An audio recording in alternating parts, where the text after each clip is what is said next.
Welcome to Tamil சமையல். நம்ம இப்போ பார்க்க போகிறது பழைய சாப்பாட்டில் கோஸ் சாதம் எப்படி செய்கிறோம்னு பார்க்குறோம். பழைய சாதம் ஒரு தட்டு இருக்குது. கோஸும் கேரட்டை அரிஞ்சு வச்சுருக்கேன், வெங்காயம் அரிஞ்சு வச்சுருக்கேன், கடுகு எடுத்திருக்கேன், கருவேப்பிலை எடுத்திருக்கேன், எண்ணெய் 2 உளிக்கரண்டி எடுத்திருக்கேன்,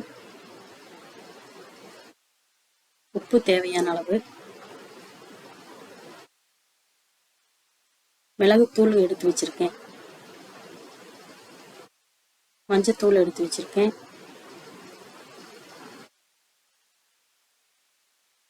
இப்போ எப்படி செய்யறதுன்னு பார்க்கலாம்.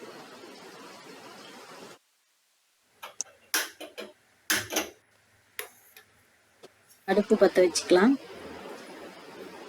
ஒரு பாத்திரத்தை வச்சுக்கலாம்.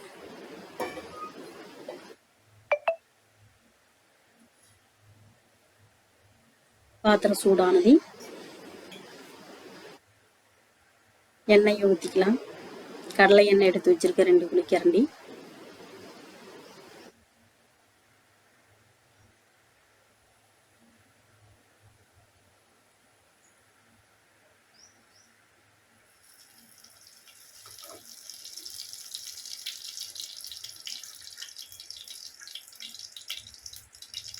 நான் அளவாக எண்ணெய் ஊற்றிருக்கேன். உங்களுக்கு தேவையான நூஞ்சு சேர்த்துக்கலாம்.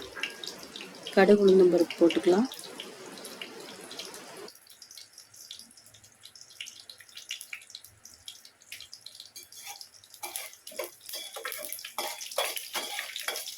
கடுகு பொரியுது. கடுகு ஃபுல்லாக பொரிய விடுங்க.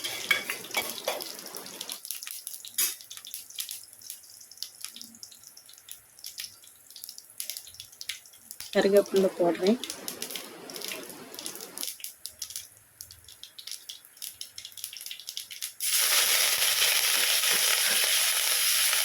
கருவேப்பிலை போட்டேன். அடுத்து வெங்காயம் போட போகிறேன்.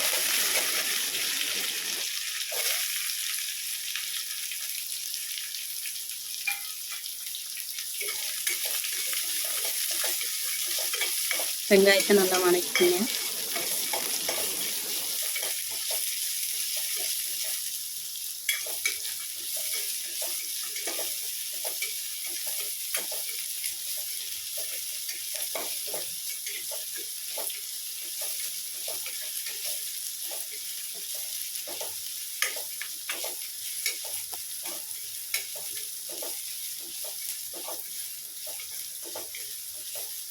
இந்த மாதிரி பழைய சாப்பாடு இருந்ததுன்னா நீங்கள் ஒன்றும் குழம்பு இல்லை, ரசம் இல்லை, பழைய சாப்பாட்டுக்கு எதுவும் செட் ஆகாது.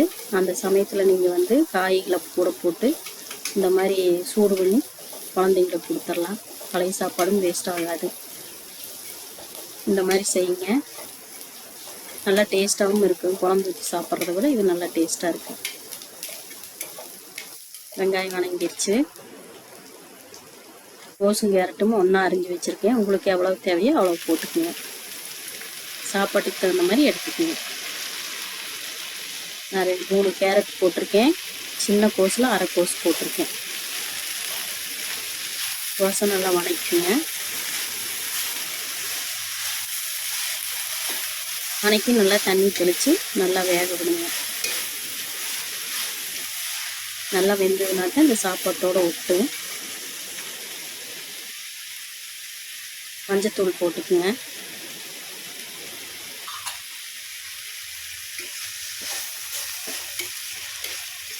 மஞ்சத்தூள் கலந்துடையுமே தண்ணி தொளிச்சு மூடி வைங்க. கம்மியாக தண்ணி தெளிங்க. அதிகமாக ஊற்றுனீங்கன்னா சலசலன்னு போயிடும். கம்மியாக தொளிச்சு மூடி வச்சிங்கன்னா நல்லா வெந்துக்கு.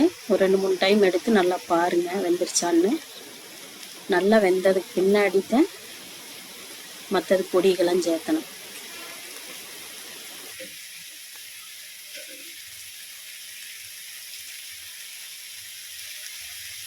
அளவாக நான் தண்ணி ஊற்றுறேன் பாருங்கள்.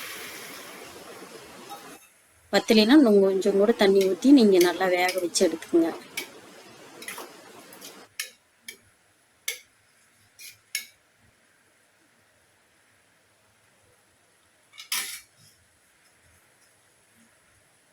ரெண்டு டைம் 3 டைம் பாருங்கள்.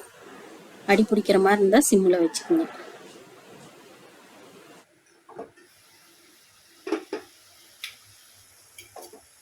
அரை வேக்காடு தான் வெந்திருக்குது. தண்ணி கம்மியாகத்தே இருக்குது. நான் இன்னும் கொஞ்சம் தண்ணி சேர்த்துவேன். சேர்த்து வேக விடுறேன். நீங்களும் பத்தலைன்னா கொஞ்சம் சேர்த்திக்குங்க.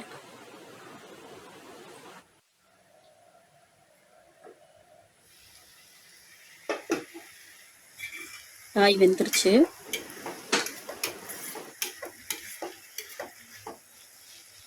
காய்க்கு கொஞ்சம் உப்பு போட போகிறேன். காயில் கொஞ்சம் உப்பு பிடிக்கும்.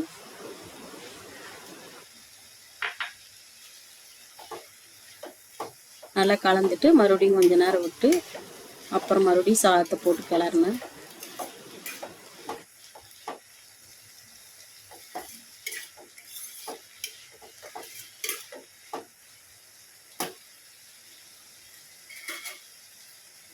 தண்ணியெல்லாம் சுத்தமாக சுண்டிடணும், அதை பார்த்துக்குங்க. தண்ணியோட சாப்பாட்டை போட்டுறாதீங்க. சாதத்தை நல்லா உதுத்து வச்சுருக்கேன். நீங்கள் அந்த மாதிரி ஊற்றி எடுத்துக்குங்க.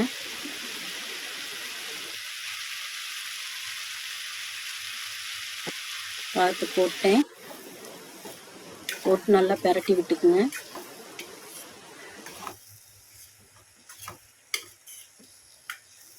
நல்லா கலந்ததுக்கு பின்னாடி சாப்பாட்டில் உப்பு இல்லாதனால மறுபடியும் கொஞ்சம் சாப்பாட்டுக்கு உப்பு போட்டுக்குங்க.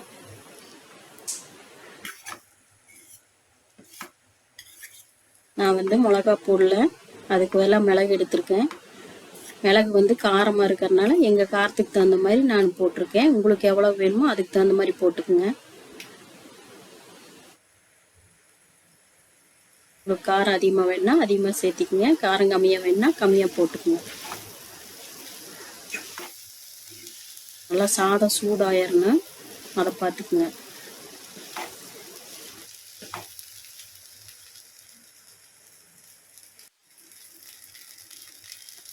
சாதத்துக்கு உப்பு போடுறேன். அடுத்து மிளகுத்தூள் போடுறேன். மிளகுத்தூள் போட்டிருக்கேன். நல்லா கிளறி விட்டுக்குங்க. இப்போ சுவையான கோஸ் சாதம் ரெடி.